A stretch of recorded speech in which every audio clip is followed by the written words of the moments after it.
From the American Academy of Neurology, I'm Dr. Daniel Correa. And I'm Dr. Audrey Nath. This is the Brain and Life Podcast.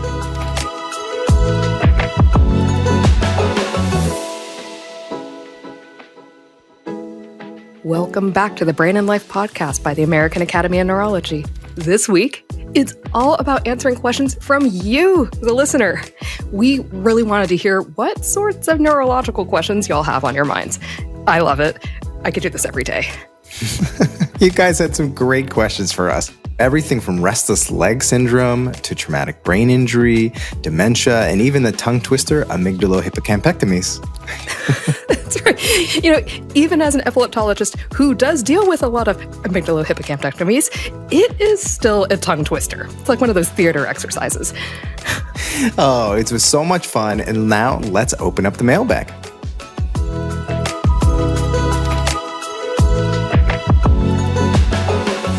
So fun. Okay, first question. This is from the mail from Stanley. Stanley wrote, I have restless leg syndrome.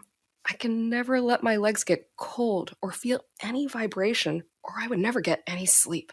Do you think that acupuncture would help?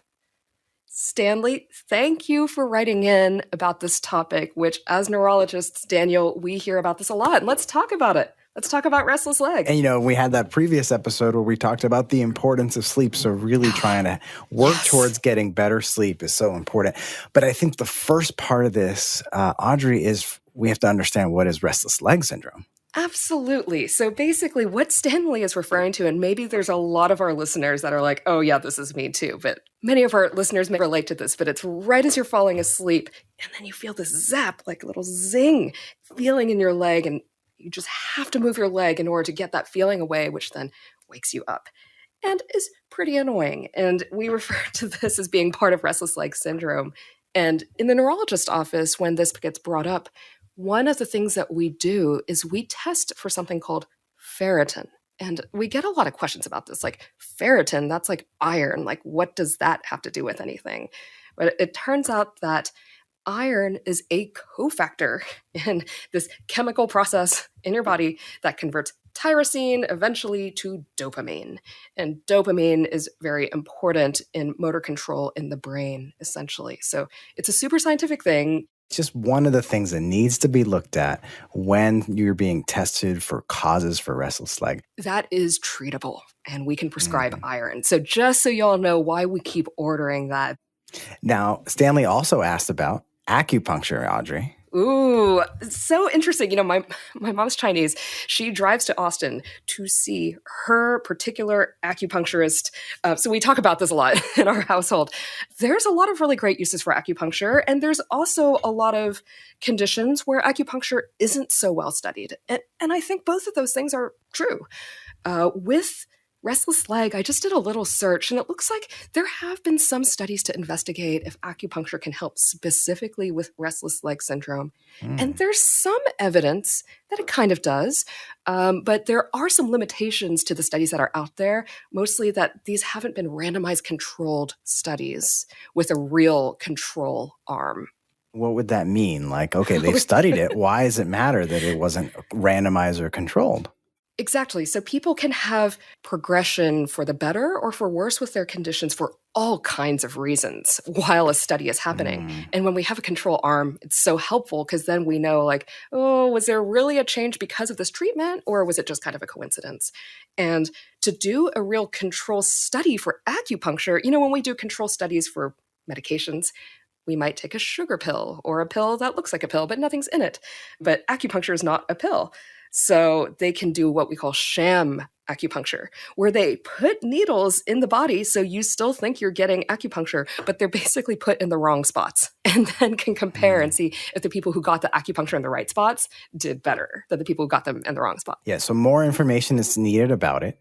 Now, with all of these things, supplements and other alternative or supportive therapies, you have to think about it for yourself. What is your own benefit that you feel from it? How much it costs for you? So if there's not necessarily set research, if you do it and you find a benefit for it, and it doesn't outweigh the amount of cost and the time it takes you, then that's something for you to consider. But it doesn't seem right now that we have enough evidence to know that it definitely helps and that it should be your regular therapy for restless leg. But if you're doing it anyways, go for it. And I know my mom's going to have another treatment soon, and that's cool too. Well, thank you guys so much for sharing that question. Good luck, Stanley. We hope your sleep gets better. Okay, and we have another question we received by email. Yay! Bernadette wrote, I've heard that if one had a traumatic brain injury, chances are they will acquire dementia. Is that true about all people with traumatic brain injury? Oh, good question, Bernadette. Yes, no, that's a very good comes question. Up a lot. And I think that's something that we're all talking about in our community and in society, whether it's related to sporting injuries, professional athletes, and even our children and athletes growing up. When I was in the military, I worked at a traumatic brain injury rehab center in Georgia and during my time training at Walter Reed. So the reality is right now, we're still at a stage that it does seem, when you take a look back at many of the people who've had different types of brain injuries, whether they're mild traumatic brain injuries or what can sometimes also be described as concussion. We get into that a little bit more if we go back and check out the episode that we did with dancers on performance mentality. But what we know is when you look back at populations who've had concussions and traumatic brain injuries, that there can be a greater likelihood for types of dementias. But we don't necessarily yet know if some of those people were already at greater risk. Is it more related to the fact that they had that concussion and those traumatic brain injuries? Is it more related to multiple that need to occur over time? That's something we're looking into now, people who have repeated head injury, because it's not so much that 1 + 1 = 2 with this. There can be kind of a cumulative effect of having multiple traumatic brain injuries over time. Exactly. And we've talked some before in other episodes how we need more evidence in certain ways. And one of the best ways that we'll know about this, and studies that are actually going on right now around the country and in many places, is looking at athletes, regular community members, people with all kinds of different types of risk factors, looking forward and following them both before they ever have any head injury and then after they have types of head injuries, whether those are mild TBIs or traumatic brain injuries and concussions or more severe ones, and then following with time. And there's so many factors that could affect which exact person is going to go on to have dementia, which, Bernadette, basically, we don't know right now is the long way of saying that. We're all doing our best to protect our brains from injuries, to be wearing helmets, to be taking precautions during contact sports, just amongst ourselves and for our patients. Those are all great points, that we need to make sure people are taking the precautions that we know about. Everyone needs to focus on the things that help support our brain health, especially if you're prone to or have had traumatic brain injuries or concussions in the past. Here in Texas, I did a couple of years of pediatrics here before neurology residency, and we saw a number of kids in our urgent care clinic who had concussions in the context of football. And, we would go through with them the concussion protocol, which basically involves some degree of brain rest for a good 7 days after the injury, which would even mean limiting the amount of schoolwork or the amount of time paying attention, really taking it easy on screen time, and letting the brain just chill for a little bit for a number of days until they kind of got back to their baseline. So this is something that, Daniel, you were mentioning that we're talking about with kids these days, in addition to adults, because these concussions are happening in children as well. And we got to take precautions and we got to help these kids. If you're in those situations where you're maybe at risk, maybe go ahead and participate with one of those concussion or TBI clinics and make sure they're going through a protocol of rest and recovery and then reintroduction into the activities. But thank you so much, Bernadette, for that question. And we look forward to more excellent questions. This is from David. Hi, David. And he says, I had an amygdalohippocampectomy. I was experiencing so many seizures every day. My surgeons told me I would experience intense emotions at times because they removed 1/2 of my emotions from my brain. Anger, fear, and joy can be very intense for me. I can also be very forgetful. And this is good because I can easily forget why I was so angry with someone or something very quickly. That's amazing. I can also laugh for the smallest reason. David, I want to like go meet you somewhere. This is amazing. I stay mentally active and try to learn everything I can to exercise my brain the best way I know how. But I wonder if there's something specific I can do to improve. Wow. David is taking us deep into the brain I and love making it. us remember all the great things that why we went into epilepsy and into And neurology. he's But so Audrey, positive. He's turning it all into a positive. I love this guy. totally. I love it. Now, Audrey, stop for a moment. Tell us and tell our listeners, what is an amygdalohippocambectomy? Because That we're starting at a is big point right there. a long word with a lot of syllables, I realize. And you and I are both epileptologists. So for us, we feel like this is just a word we use every day. So it's a long way of saying removal of the amygdala and hippocampus. And the amygdala and hippocampus are right next to each other. And many seizures can start from this part of the brain, and it's deep, kind of in the middle of the brain. And so what it looks like is David is describing that he had refractory epilepsy is what it sounds like, that he had many, many seizures despite medication, I'm guessing. And that it was an option for him, that it looked like the seizures were starting from one side of his brain in this region, and that this region could be removed to help him stop his seizures. And so from his letter, he doesn't tell us if his seizures got better, but I'm guessing they did, since he talked about his seizures being in the past tense. So Mhm. I'm hoping that his seizure control got better, and that is great. And then there's the emotions side effects that he talks about, that Daniel, patients definitely tell us about after some of these surgeries because of what these parts of the brain do. Each of the emotions or side effect potentials of different surgeries can be different because it's important for everyone to know this is not necessarily the same surgery that everyone would get for Absolutely. epilepsy. If you Absolutely. have a type of epilepsy that's not well controlled with medications, or what we call refractory epilepsy, then you may be a candidate. If you're working with doctors, they can identify where in the brain your seizures come from, and then they can have a conversation with you. Okay, that area where the seizures come from, what does it do? If we take that area out to help stop the seizures, what kinds of side effects or symptoms might you have?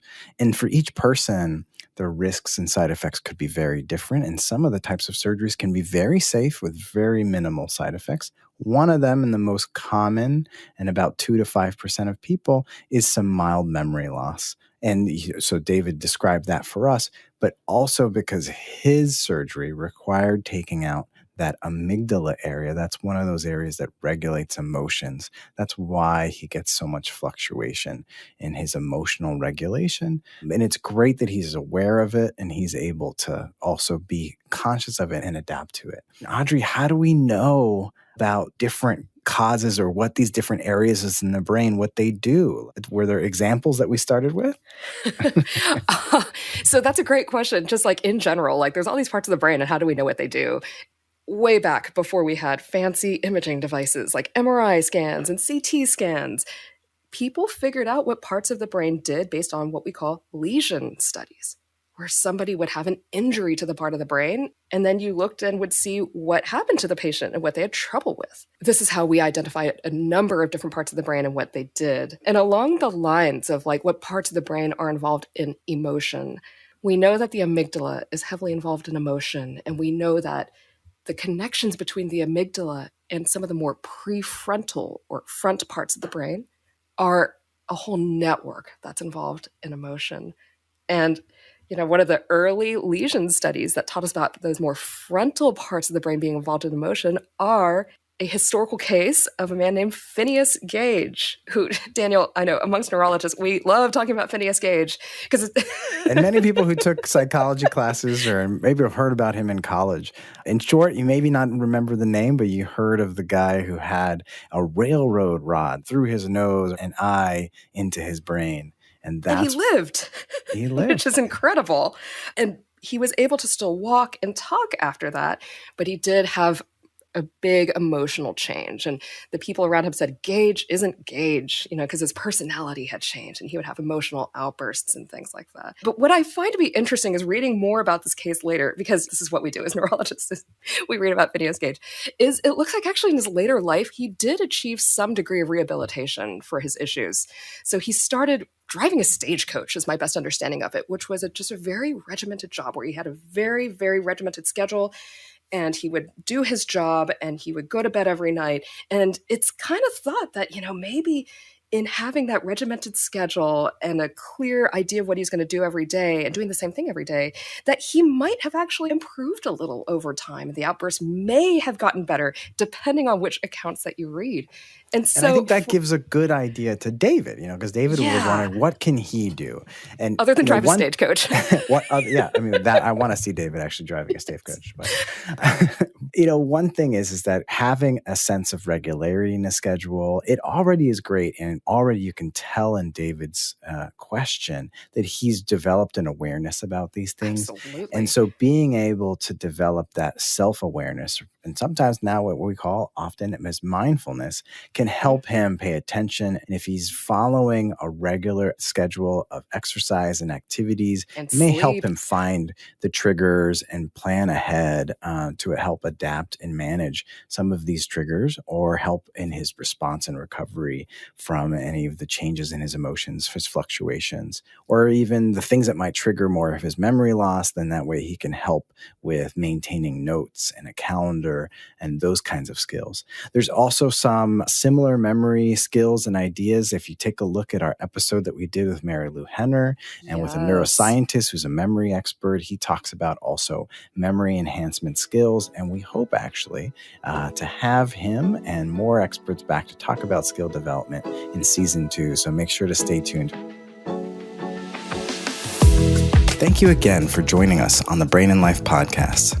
Follow and subscribe to this podcast so that you don't miss our weekly episodes. You can also sign up to receive the Brain and Life magazine for free at brainandlife.org. Also, for each episode, you can find out how to connect with us and our guests, along with great resources in our show notes. You can also reach out by email at blpodcast@brainandlife.org, and you can call in anytime and record a question at 612-928-6206. You can also follow the Brain and Life magazine, Audrey, and me on any of your preferred social media channels. A special thanks to the Brain and Life team, including Andrea Weiss, Executive Editor for Education and News Publications, Nicole Lucier, Public Engagement Program Manager, Rachel Coleman, our Public Engagement Coordinator, Twin City Sound, our audio editing partner. We are your hosts. Daniel Correa, I'm joining you from New York City and online at NeuroDr. Correa. And Audrey Nath, beaming in from Texas and on Twitter at Audrey Nath, MD, PhD. Thank you to our community members that trust us with their health and everyone with neurologic conditions.